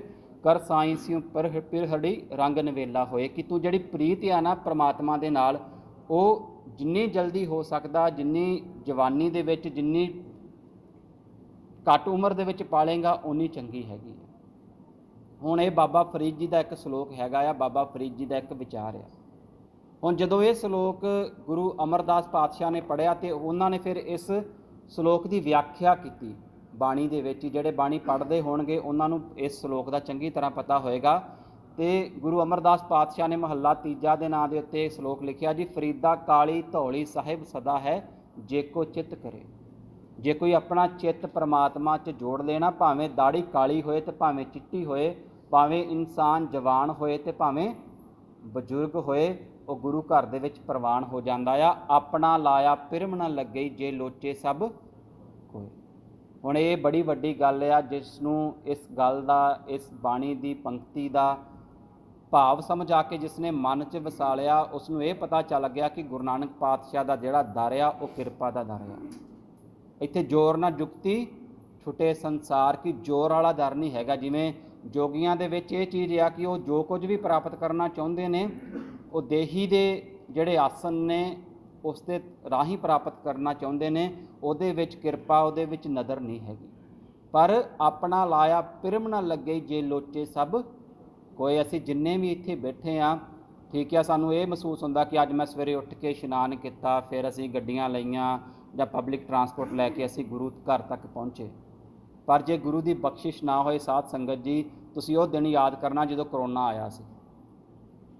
ਅਸੀਂ ਤਿਆਰ ਹੋਏ ਹੋਵਾਂਗੇ ਕਈ ਘਰੇ ਦੇ, ਜਦੋਂ ਪਤਾ ਲੱਗਾ ਹੋਊਗਾ ਕਿ ਹੁਣ ਗੁਰਦੁਆਰੇ ਅਸੀਂ ਨਹੀਂ ਜਾ ਸਕਦੇ, ਜਿਹੜਾ ਲੋਕਡਾਊਨ ਸ਼ੁਰੂ ਹੋ ਗਿਆ। ਸੋ ਅੱਜ ਜੇ ਅਸੀਂ ਬੈਠੇ ਹਾਂ ਤੇ ਇਹ ਵੀ ਗੁਰੂ ਦੀ ਬਖਸ਼ਿਸ਼ ਹੈਗੀ ਆ। ਆਪਣਾ ਲਾਇਆ ਪਿਰਮ ਨਾ ਲੱਗੇ। ਜੇ ਸਾਡੇ ਮਨ ਅੰਦਰ ਅੱਜ ਗੁਰਬਾਣੀ ਲਈ ਪਿਆਰ ਹੈਗਾ ਆ, ਗੁਰੂ ਪ੍ਰਤੀ ਸੇਵਾ ਭਾਵਨਾ ਹੈਗੀ ਆ, ਤੇ ਇਸ ਨੂੰ ਹਮੇਸ਼ਾ ਗੁਰੂ ਦੀ ਬਖਸ਼ਿਸ਼ ਸਮਝਣਾ। ਜਦੋਂ ਅਸੀਂ ਬਖਸ਼ਿਸ਼ ਸਮਝਾਂਗੇ ਨਾ, ਤੇ ਫਿਰ ਅਸੀਂ ਕਿਸੇ ਦੂਸਰੇ ਨੂੰ ਜੱਜ ਨਹੀਂ ਕਰਾਂਗੇ। ਅਸੀਂ ਇੰਸਪਾਇਰ ਤੇ ਕਰ ਸਕਦੇ ਹਾਂ ਕਿਸੇ ਦੂਸਰੇ ਨੂੰ, ਪਰ ਜੱਜ ਨਹੀਂ ਕਰ ਸਕਦੇ ਕਿ ਕੌਣ ਸੇਵਾ ਕਰ ਰਿਹਾ ਤੇ ਕੌਣ ਨਹੀਂ ਕਰ ਰਿਹਾ, ਕੌਣ ਜੁੜਿਆ ਹੈਗਾ ਤੇ ਕੌਣ ਨਹੀਂ ਜੁੜਿਆ ਹੈਗਾ। ਇਹ ਪਿਰਮ ਪਿਆਲਾ ਖਸਮ ਕਾ ਜੈ ਭਾਵੇ ਤਾਂ ਦੇ। ਇਹ ਖਸਮ ਦਾ ਪ੍ਰੇਮ ਦਾ ਪਿਆਲਾ ਹੈਗਾ ਆ, ਤੇ ਉਹਨੂੰ ਦਿੰਦਾ ਆ ਜਿਸ ਉੱਪਰ ਉਸ ਦੀ ਕਿਰਪਾ ਹੋਵੇ, ਜਿਸ ਉੱਪਰ ਉਹਦੀ ਨਜ਼ਰ ਹੋਵੇ। ਕਹਿਣ ਤੋਂ ਭਾਵ ਕਿ ਉਦਮ ਵੀ ਹੈਗਾ ਗੁਰੂ ਨਾਨਕ ਪਾਤਸ਼ਾਹ ਦੇ ਦਰ ਦੇ ਉੱਤੇ, ਉਦਮ ਕਰੇਂਦਿਆਂ ਜੀਓ ਤੂੰ ਕਮਾਵਦਿਆਂ ਸੁਖ ਪੁੰਚ। ਪਰ ਉਦਮ ਦੇ ਨਾਲੋਂ ਸਭ ਤੋਂ ਜਿਹੜੀ ਵੱਡੀ ਗੱਲ ਹੈਗੀ ਉਹ ਕਿਰਪਾ ਦੀ, ਉਹ ਨਦਰ ਦੀ ਹੈਗੀ ਆ। ਇੱਥੇ ਜੇ ਗੁਰੂ ਅਮਰਦਾਸ ਪਾਤਸ਼ਾਹ ਨੇ ਇਹ ਬੋਲ ਲਿਖੇ ਨੇ, ਉਹਨਾਂ ਦੀ ਜ਼ਿੰਦਗੀ ਦਾ ਸੱਚ ਆ। ਉਹਨਾਂ ਨੇ ਜਦੋਂ ਗੁਰੂ ਲਈ ਅਰਦਾਸ ਕੀਤੀ ਸੀ, ਉਹਨਾਂ ਨੇ ਇਹ ਨਹੀਂ ਸੀ ਮੰਗਿਆ ਕਿ ਮੈਂ ਗੁਰੂ ਬਣਾ, ਮੈਨੂੰ ਗੁਰੂ ਮਿਲੇ। ਤੇ ਉਹ ਸੇਵਾ ਕਰਕੇ, ਉਸ ਭਾਵਨਾ ਕਰਕੇ ਜਿਹੜੀ ਉਹਨਾਂ ਦੀ ਥਾਂ ਪਈ, ਉਹ ਗੁਰੂ ਨਾਨਕ ਪਾਤਸ਼ਾਹ ਦਾ ਰੂਪ ਹੋ ਜਾਂਦੇ ਨੇ, ਤੇ ਉਹਨਾਂ ਨੂੰ ਜਿਹੜੀ ਗੁਰਿਆਈ ਦੀ ਬਖਸ਼ਿਸ਼ ਆ ਉਹ ਹੁੰਦੀ ਆ। ਇੰਨੀਆਂ ਕੁ ਬੇਨਤੀਆਂ ਸਾਧ ਸੰਗਤ ਪ੍ਰਵਾਨ ਕਰਨੀਆਂ ਜੀ। ਤੇ ਇਸ ਦਰ ਦੇ ਉੱਤੇ ਜਦੋਂ ਵੀ ਆਈਏ, ਗੁਰੂ ਪਾਤਸ਼ਾਹ ਅੱਗੇ ਅਰਦਾਸ ਕਰੀਏ ਕਿ ਸਾਡੇ ਮਨ ਦੇ ਵਿੱਚ ਗੁਰਬਾਣੀ ਪ੍ਰਤੀ, ਸੇਵਾ ਪ੍ਰਤੀ ਜਿਹੜਾ ਪਿਆਰ ਆ, ਗੁਰੂ ਪਾਤਸ਼ਾਹ ਹਮੇਸ਼ਾ ਬਣਾ ਕੇ ਰੱਖਣ। ਤੇ ਹਮੇਸ਼ਾ ਜੋ ਇਹ ਸਾਡੇ ਅੰਦਰ ਵਧੇ, ਤਿਉਂ ਸਾਡੇ ਅੰਦਰ ਜਿਹੜੀ ਨਿਮਰਤਾ ਆ ਉਹ ਵੱਧਦੀ ਜਾਏ। ਹੰਕਾਰੀ ਨਹੀਂ ਹੋਣਾ ਆਪਾਂ, ਨਿਵੇਸ਼ ਗੋਰਾ ਹੋਏ। ਇਹ ਗੁਰੂ ਨਾਨਕ ਪਾਤਸ਼ਾਹ ਦਾ ਜਿਹੜਾ ਦਰ ਆ, ਇਹ ਨਿਮਾਣਿਆਂ ਦਾ ਦਰ ਹੈਗਾ। ਇੰਨੀਆਂ ਕੁ ਬੇਨਤੀਆਂ ਪ੍ਰਵਾਨ ਕਰਨੀਆਂ ਜੀ। ਵਿਚਾਰਾਂ ਕਰਦਿਆਂ ਹੋਈਆਂ ਬੇਅੰਤ ਭੁੱਲਾਂ ਲਈ ਗੁਰੂ ਪਾਤਸ਼ਾਹ ਸਾਧ ਸੰਗਤ ਬਖਸ਼ਣਯੋਗ ਆ, ਬਖਸ਼ ਲੈਣਾ ਜੀ। ਭੁੱਲ ਚੁੱਕ ਦੀ ਖਿਮਾ ਦਿਓ ਅਸੀਸ, ਬੁਲਾਓ ਫਤਿਹ। ਵਾਹਿਗੁਰੂ ਜੀ ਕਾ ਖਾਲਸਾ, ਵਾਹਿਗੁਰੂ ਜੀ ਕੀ ਫਤਿਹ।